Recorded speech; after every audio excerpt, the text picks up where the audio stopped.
Assalamualaikum warahmatullahi wabarakatuh. Masih bersama Arif Family 59, media informasi dan edukasi. Informasi kali ini adalah proses pengaktifan honorer K2 dan tenaga non-ASN yang dirumahkan dimulai Desember. Alhamdulillah.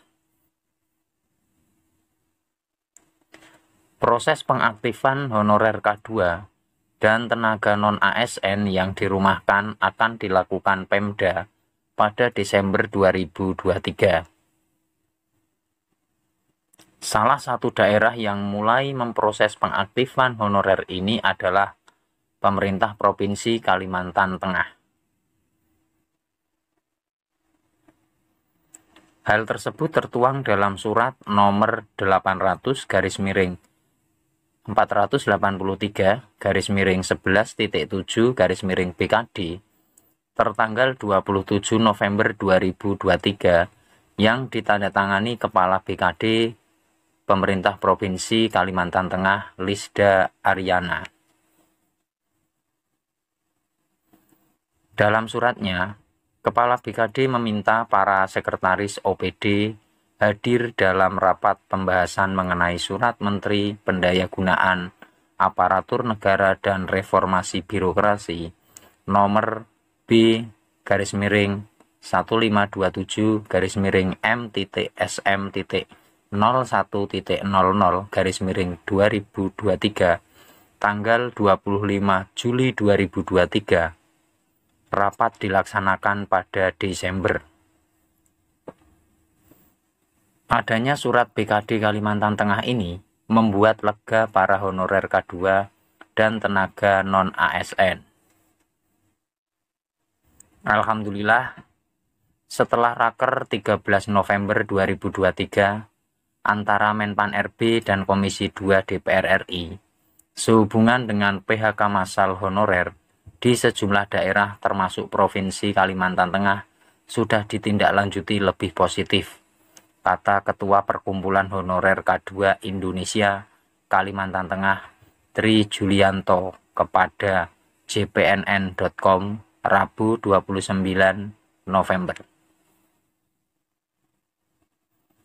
Dia lega karena BKD Provinsi mengacu pada SE Menpan RB 1527, artinya mereka tunduk dengan UU nomor 20 tahun 2023 tentang ASN dan SE Menpan RB Azwar Anas.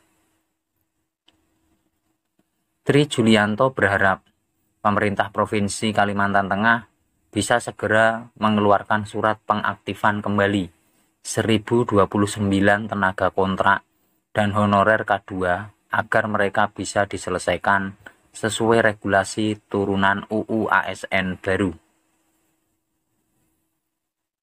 Sebagai pengingat, Wakil Gubernur Kalimantan Tengah Edi Pratowo mengungkapkan bahwa lahirnya UU nomor 20 tahun 2023 membuat Pemda harus meninjau kembali kebijakan yang sudah dibuat sebelumnya.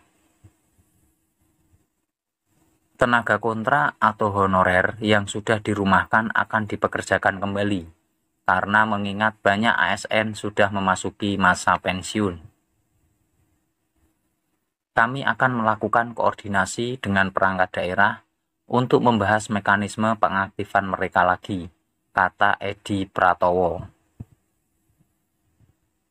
Nantinya, keberadaan honorer inilah yang akan mengisi formasi ASN kosong akibat pensiun dan lainnya.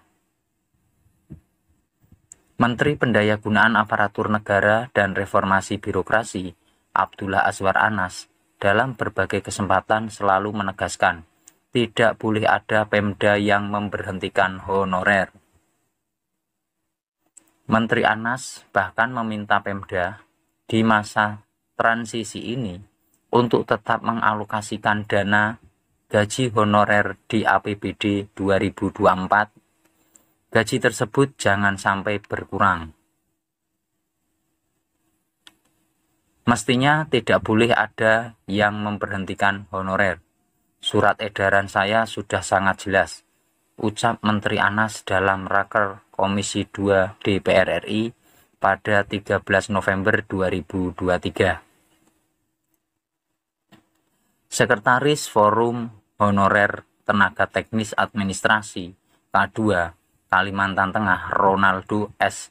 Aritonang mengungkapkan banyak honorer K2 dan non-K2 yang jadi korban PHK massal.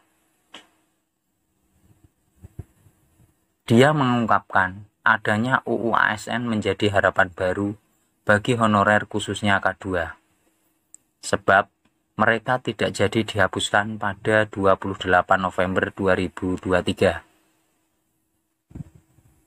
Sayangnya, cukup banyak kepala daerah yang terlanjur memaknai SE Menpan RB Cahyokumolo dengan melakukan PHK massal kepada tenaga honorer, tenaga kontrak, THL atau sebutan lainnya. Terima kasih. Itu informasi mengenai proses pengaktifan honorer K2 dan tenaga non-ASN yang dirumahkan dimulai Desember. Assalamualaikum warahmatullahi wabarakatuh.